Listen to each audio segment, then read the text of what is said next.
You know, people have a lot of reasons and excuses for their decision to reject God. If you go to school or you work with people that don't know Jesus, you've heard a lot of them.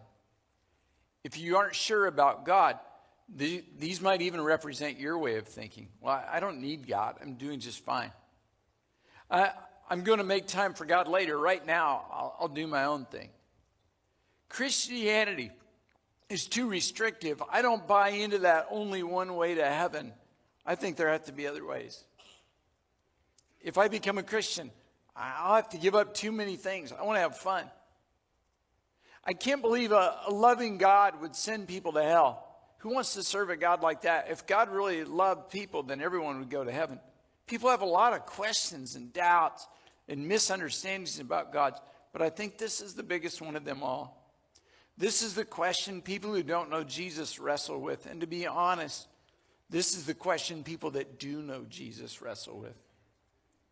It's a tough one that preachers generally try to avoid because it's not easy or popular. Why do bad things happen to good people? And people have questions like, why did my wife get cancer? She's been a Christian her entire life. Why her? How could God let my child die after all I've done for him? She's a good lady. Why did God let her lose her husband? Why did I lose my job? How could God let this happen? Why didn't he stop it somehow? Why do bad things happen to good people? And because they aren't sure the answer, people are filled with resentment, bitterness, and anger. They blame God and they say things like, if this is what I get for loving and serving God and giving my time and money, then I'm not sure I want to do this anymore. All the things people tell you and all the Christian cliches they spew out in those situations don't help. In fact, most of the time they make it worse. You've heard them. Well, what doesn't kill you makes you stronger. Well, a bullet in your arm doesn't make you stronger. Or it's always darkest just before the dawn. That's bad science. This too shall pass. The only time that's encouraging is if they have a kidney stone. Or they'll look and say, well, this builds character. I've got all the character I want. Thank you very much. People use those cliches because they're not sure the answer. They don't know what to say. Why do bad things happen to good people?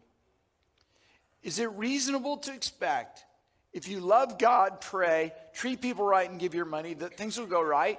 That you'll be employed, healthy, happy, blessed, that you'll be healthy to 85 and then die in your sleep and go to heaven? If bad things happen, why? What's going on? Is there some other agenda at work? Well, I want to look with you at a moment in the life of a guy in the Bible named Joseph. Even if you've never read the Bible, you've probably heard of Joseph because of a movie or a Broadway show. If you've heard the story 100 times, or if you've never heard it, I'm going to give you a real quick overview. I encourage you to go back, read it all, starting in Genesis 37. It's a great story. Joseph was his father's favorite son. He had a beautiful, colorful coat, a gift from his father to prove it. And as you might imagine, his brothers didn't like that. Then Joseph had two dreams where his brothers bowed down and served him. In a not very wise moment, Joseph shared the dreams with his brothers, who then really didn't like him. They grew to hate him. Joseph's brothers couldn't forgive him or even tolerate him. So one day, while out taking care of the cattle, they decided to kill him. They tore off the stupid coat and they threw Joseph in a well. And then in a last second, not really so merciful decision, they decided instead of killing Joseph, they'd sell him. They trafficked their own brother. Joseph was sold, resold, ended up a slave in Egypt. From there, life was a roller coaster. Joseph was a faithful, trusted servant. He climbed the organizational ladder and ended up in charge of the household of a guy named Potiphar, a high official. But Potiphar's wife falsely accused Joseph of trying to seduce her. Potiphar got mad, Joseph was thrown in prison for several years. Well, in prison, Joseph had a lot of time to think about his brothers, what they'd done. I can only imagine how he must have fought anger, bitterness, and the desire for revenge. Through a miraculous set of circumstances, Joseph was released from prison, and at age 30 was elevated to the number 2 guy in the nation of Egypt, the most powerful country in the world. Joseph's journey from being sold to being a national leader took 13 years. You read it in a few chapters, it was 13 years. Joseph had a plan to store food during abundant years. It positioned Egypt to be the only nation in the world with food during a famine. Joseph's dream of his brothers bowing before him came true. They came to Egypt to ask for food, and they didn't know the guy they were asking, who held their fate in his hands, was Joseph. They didn't recognize their own brother.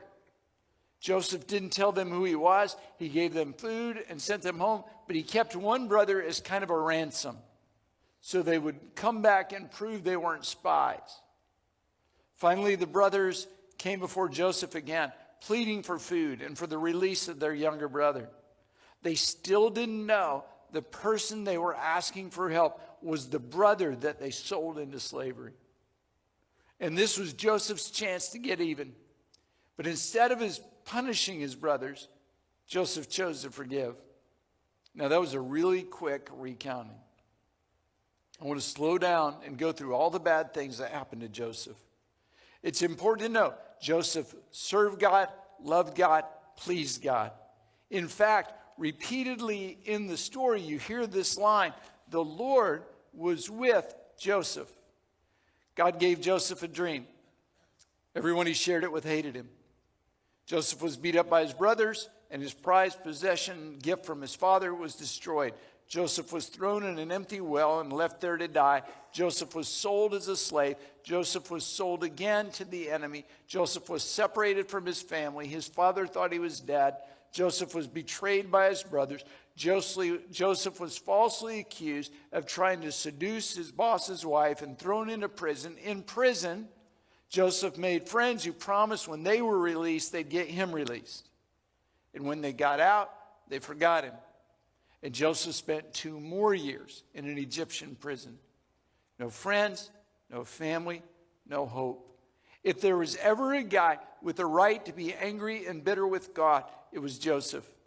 Even though he was a good guy who loved God, bad things kept happening. And one day, Joseph decided enough is enough. He stepped outside. He shook his fist at God, and he made an angry declaration. He said, that's it. No more. I won't love you. I won't serve you. If this is what following God gets me, I'm done. I'm a good person, and bad things keep happening. I'm through with you, God. Well, that's what you expect. And on some level, you wouldn't blame Joseph. After all, he had it pretty bad, but that's not what Joseph said or did. Instead, Joseph's powerful response provides us with a glimpse, a clue into the answer of life's most difficult question: why do bad things happen to good people? When your world is crashing in, when bad things seem to be piling up and you're wondering, why me? This story and Joseph's words will help you have a completely different perspective. When Joseph finally revealed his true identity to his brothers, they were frightened. They thought he was going to have them killed or put in prison. It was time to get even. Instead, Joseph revealed unusual insight into everything bad that happened to him. Apparently, during all those years of slavery, captivity, and prison, Joseph had considered the question, why does this keep happening to me? We pick up the story, Genesis 45, verse 4. Joseph talking to his brothers. Here's what he says. And now, do not be distressed and do not be angry with yourself for selling me here, because it was to save lives that God sent me ahead of you. Wait a second, God sent me? God didn't send him. His brothers sold him. But that's no longer how Joseph saw it. For 2 years now, there's been famine in the land. For the next 5 years, there will not be plowing or reaping, but God sent me ahead of you to preserve for you a remnant on earth, to save your lives by a great deliverance. And there it is again. God sent me. Instead of you sold me to get rid of me, he says, God sent me here to save your life. Verse 8, so then, it was not you who sent me here, but God. Isn't that unbelievable? For the third time, Joseph said, it wasn't you who sent me here. I was mad. It looked bad. It didn't look fair. But now on this side of things, looking back, I can see it wasn't you who put me here. God put me here. You could look at all the bad things that happened to Joseph and reasonably decide his brothers did it to him. Potiphar's wife was responsible. The Egyptians did it. That's kind of your natural assumption when things go wrong. It's an attack of the enemy. You think things like, there's no way I can survive this. Where is God when I need him? How am I ever going to make it? Why is God allowing this? Why do bad things happen to good people? Joseph says, God did it. He made me father to Pharaoh, Lord of his entire household, and ruler of all Egypt. God sent me here for a purpose, to save your life and to rule. Hey guys, you remember that dream? The one where you bowed down to me? You didn't know it. But when you sold me as a slave, that was part of it. That was the beginning of the dream. That was the beginning of God's plan for my life coming true. Now, hurry back to my father and say to him, this is what your son Joseph says. God has made me Lord over all Egypt. For the fourth time, Joseph said it. God did this. Tell Dad, God was behind it. He sent me here for a purpose. He made me a ruler. You make sure and tell Dad so Dad doesn't blame you. And now flip forward 5 chapters. Genesis 50. Their father's dead. The brothers are afraid again. Now that Dad's gone, they expect Joseph will finally get his revenge and get even. And Joseph calmed them by saying, don't be afraid. Am I in the place of God? You intended to harm me, but God intended it for a good, to accomplish what's now being done, the saving of many lives. So don't be afraid. I will provide for you and your children. Wow. You intended to harm me, but God intended it for good. Beaten up, thrown in a well, sold again, falsely accused, put in prison, isolated, alone. God intended all that for good. He sent me here. He put me here to save you and to save others. And you say, okay, Rod, thanks a lot. I get it. So the reason God lets bad things happen to good people is so other people can be saved. So are you trying to tell me that everything bad that happens to me is God's design? Now I really don't want to serve him. What kind of God is that? Look again at Joseph's words. You intended to harm me, but God intended it for good, to accomplish what is now being done, the saving of many lives. God didn't intend evil for Joseph. What God did was take the evil intent of others and turn it in such a way as to position Joseph for impact and blessing. God took what looked like and seemed like a really bad series of circumstances, and he used them to make Joseph's dream come true. And that brings us back to today's promise. When you leave today, the ushers have a card for you with this promise on it. Paul wrote, Romans 8:28, we know that in all things, God works for the good of those who love him, who've been called according to his purpose. New American Standard Version says it this way. We know that God causes all things to work together for good to those who love God, to those who are called according to his purpose. Do you believe that? Okay, you're not sure. Paul said, in all things, that's good things, bad things, evil things, unfair things, horrible things, and great things. In all things, God works for the good of those who love him. Bad things happen to good people and bad people and God's people. That's part of life on this earth. No one is immune from sickness, heartache, or trouble. But those who love God have a promise that when bad things happen, God will use it and God will turn it for your good and for the good of others. Even when it seems like life is spinning out of control, God is still working. God is working behind the scenes. He is orchestrating things on your behalf. And you say, well, Rod, what about death? What about when a good person dies before their time? We get fairly short-sighted when it comes to death. Because the whole point of living for Jesus is to go to heaven. When we die, we win. Paul said to live is Christ, to die is gain. We mourn and grieve, but trust me, your loved one is not mourning and grieving in heaven. They aren't asking, God, why did you let this happen? They are singing and dancing and worshiping and praising in the presence of Jesus. And one day soon, we'll be there too. Why do bad things happen to good people? Because bad things happen in a bad, sin-filled, evil world to good people and bad people. The difference is God ultimately uses the bad things that happen to you to bring about good for you and for others. So, did God cause the bad? Absolutely not. But God will use what enemies and the enemy try to use to destroy you and turn it around for good in a way you could never imagine. In life's great challenges and in life's minor inconveniences, God is working for those who love him.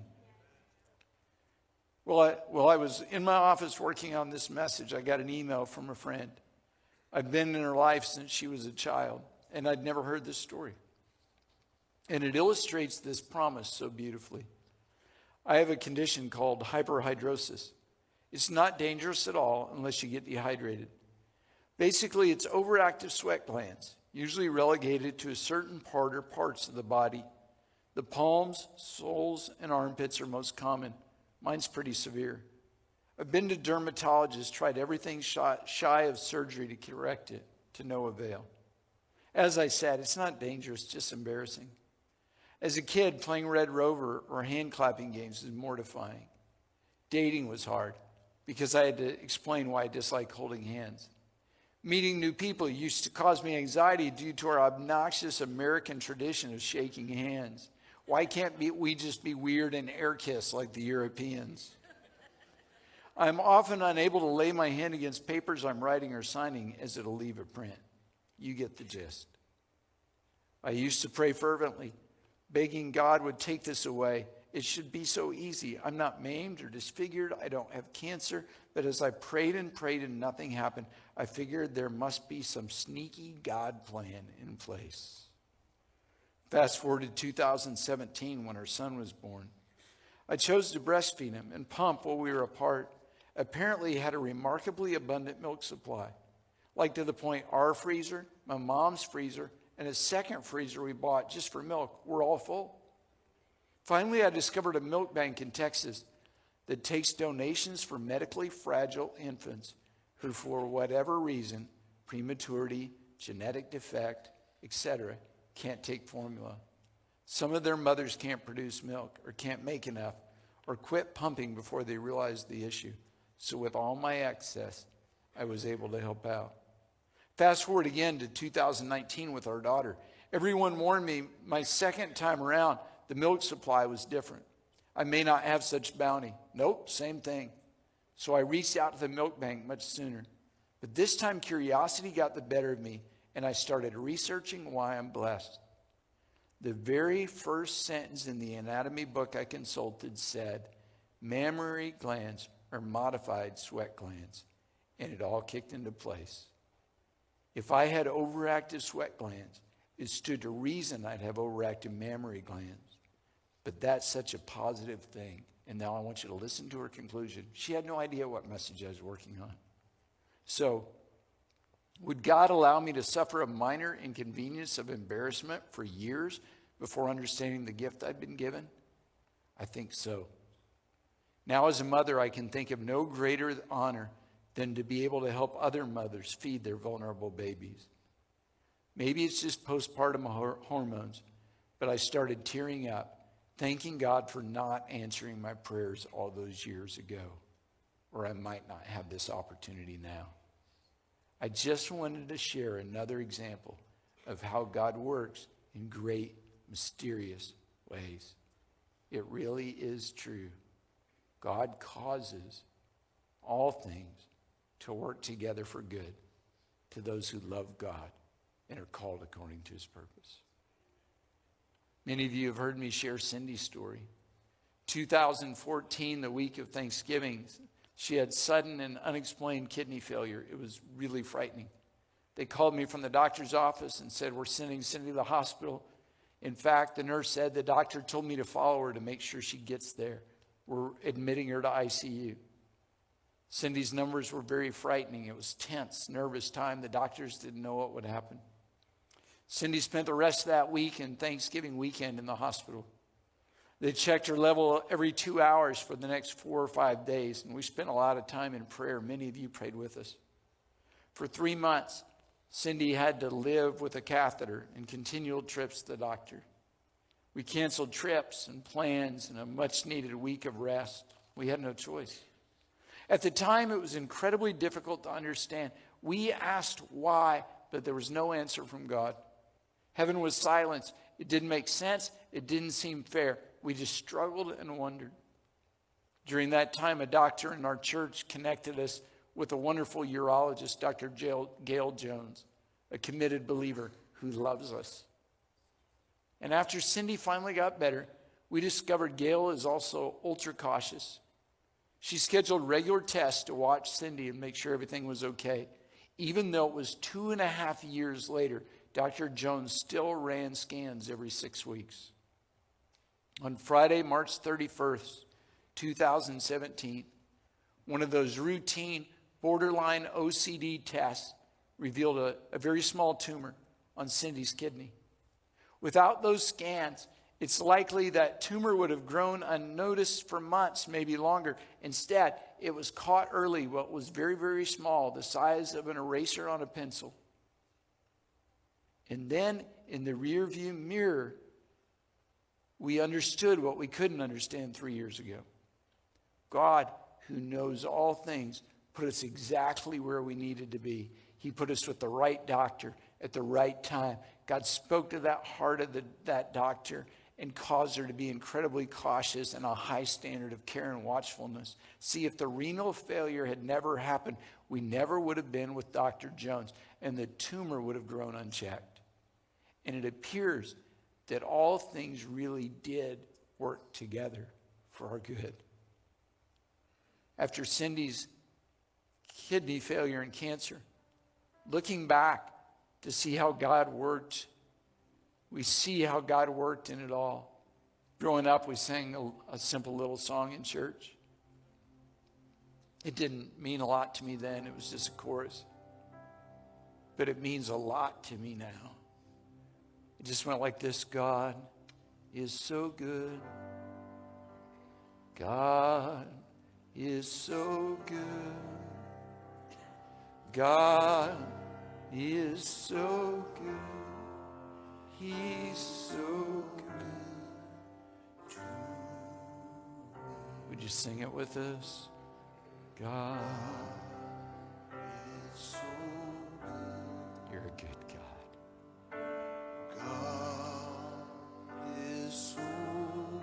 Thank you, Jesus.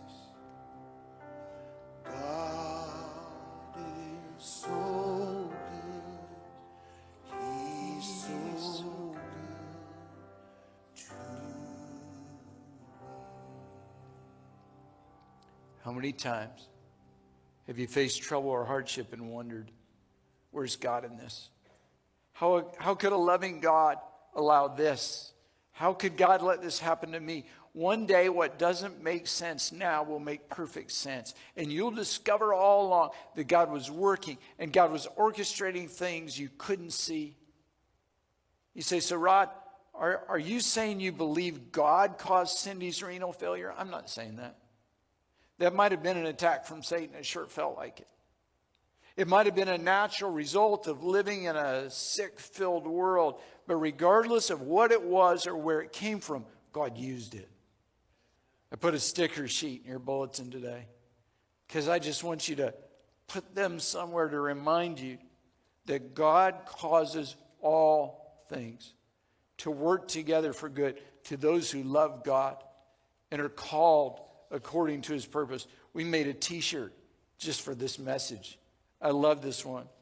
The front just says, all things. Everybody's going to wonder about that. On the back it says, God is still working. Amen. Even when you can't see it or you can't sense it, God is still working. Now, one more time, Joseph's words. You intended to harm me, but God intended it for good, to accomplish what's now being done, the saving of many lives. How was Joseph able to say that? Because years later, Joseph had the benefit of hindsight. Looking back, he could see God was positioning me to save you. God used the bad you did to me to put me in a place where I could save you. Joseph reinterpreted his difficult circumstances in light of where he was now. And he realized all that time, God was in control. He was still working. Even when you tried to destroy me, that didn't stop God's plan. What an amazing perspective. You tried to do evil to me. You tried to kill me. God's response to that evil was to leverage it and put me in a place to save you. God causes all things to work together for good to those who love God and are called according to his purpose. It's wrong to see Paul's intent in this verse as just it will all work out in the end. It's the opposite of that. It's not random. It's not just trying to make sense of a bad situation. It is the directed purpose of God, who will use everything in your life for good. Even the most evil, horrible thing, God is going to turn it around. Amen. I said it earlier.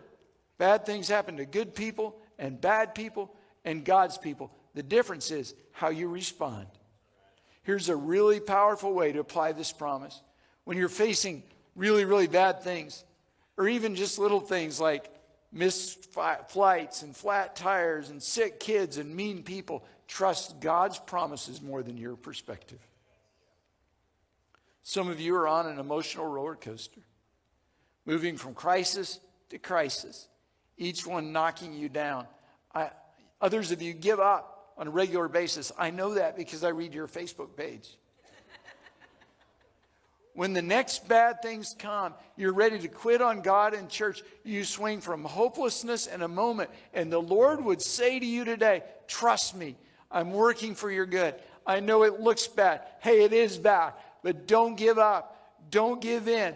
Don't quit. You may not be able to see it right now, but I am working. And what the enemy intends for bad, I'm going to take it and I'm going to turn it for your good. You are not defeated and you cannot be defeated because I, your God, am working on your behalf. Get your hopes up. Trust me and watch and see how I will use this for your good and for my glory.